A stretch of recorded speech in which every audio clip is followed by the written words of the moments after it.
So, welcome to this video about attachment to bliss, and in particular the kind of rebound anger and depression that you often experience once you've had a measure of bliss. And I can honestly say that I'm speaking now from authority, in the sense that I have suffered with this a lot, so I speak from experience.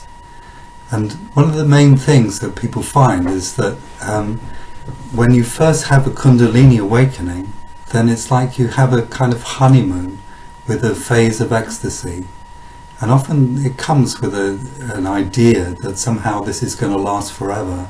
You've found the solution to life, there's nothing more to worry about, and from now on it's all going to be rosy and wonderful. But the fact is, life isn't going to be like that forever, and periodically you re-enter the tensions and the natural friction of ordinary life. And if you're not prepared to give up your ecstasy, your bliss, for the needs of others, then you find a lot of problems ensuing. So another aspect is that once you have this bliss, sometimes you get the attitude that there's no reason now to look at your own psychological issues. This we call a kind of a spiritual bypass. You think somehow you've circumvented all the difficulties and weaknesses and flaws in your own character, and now it's all going to be bliss. So this tends to be a kind of general problem for people with Kundalini awakenings, that you go through a phase of bliss, and then you find you stop adapting to the realities of life. This happened to me a lot. I would meditate a lot while walking in the countryside, get to amazing states of bliss, and then go back into the family and get incredibly angry with the sort of necessities to do all the irritating stuff, and wanted to keep my bliss going, and I took it to be my bliss, and anybody who irritates me was trying to remove my bliss, and so on. So what do we do about this, and what did I do about this? Well, step one is to recognize that this is a problem, and it is your problem. It's not the outside world doing something bad to you. And it's not any kind of mistake or anything. It is your problem with your attachment to bliss. So there's nobody else to blame. It's a natural occurrence when you have the bliss to want to keep it. But if you follow that inclination, then you're going to get into a lot of trouble with your family, and you'll find that your negative emotions get stronger and stronger. So, as I say, step one is to recognize the problem as your problem. The second is to start making the transition between meditation times, where you generate this bliss or recognize this bliss, and the state of being in the family, let's say, or being at work. You recognize that transition and make it more conscious. So at the end of the meditation session, think about how you're going to carry these feelings into the next phase, i.e. back to work, back to the family, and visualize giving up this bliss. Visualize attending to the needs of others and being happy about that.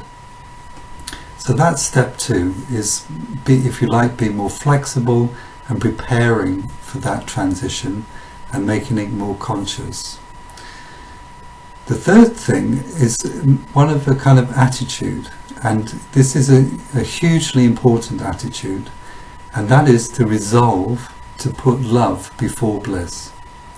So the essence of spiritual life isn't wonderful feelings of ecstasy and so on. The essence of spiritual life is compassion, kindness, love. So it's the preparedness to work for others for their happiness. And that is more essential, the essential bit of spiritual life. And the bliss side, if you like, is more icing on the cake rather than the real substance of it all. So that's step 3, is resolving to put love before bliss. The fourth aspect is learning to be patient with yourself. And that attitude of patience is really important, because with attachment to bliss, it's likely that you're going to fail many times over.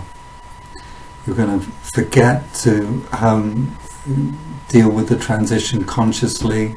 You're going to put bliss before love in your attitudes. You're going to think it's not your problem, etc., etc. And you have to be patient with yourself that, again, you've messed up, you've done it wrongly, and so on and so on. So it's like, you could say, applying kindness, the word kindness, to yourself all through this process. A fifth aspect is being flexible about the way you conduct your life, because some aspects of bliss, or if you like, bliss can be incompatible with some of the things you're doing in life. So for instance, your work, it might be that you're working primarily for the money, and the activity itself is fairly meaningless to you. And if that's so, then it will create more difficulties in relation to the bliss feelings you're going to experience. And it's wise to be flexible and be looking for more meaningful work by which you can carry some of that positivity into your daily life. And similarly with relationships, that some relationships, if you like, are antithetical to positive feelings. It may be that the people involved are just not on the similar spiritual path to you, and that will make life more difficult to be trying to relate to them when the meaning of your life is about spiritual development. So that was the fifth step, is to start being flexible about how you conduct yourself in your life, and maybe make significant changes so that the bliss, if you like, is more transportable into the things you do and into your relationships. So I hope that's been useful to you, and hope that you will find your bliss experience easier to work with than I did. And all the best to you. Bye for now.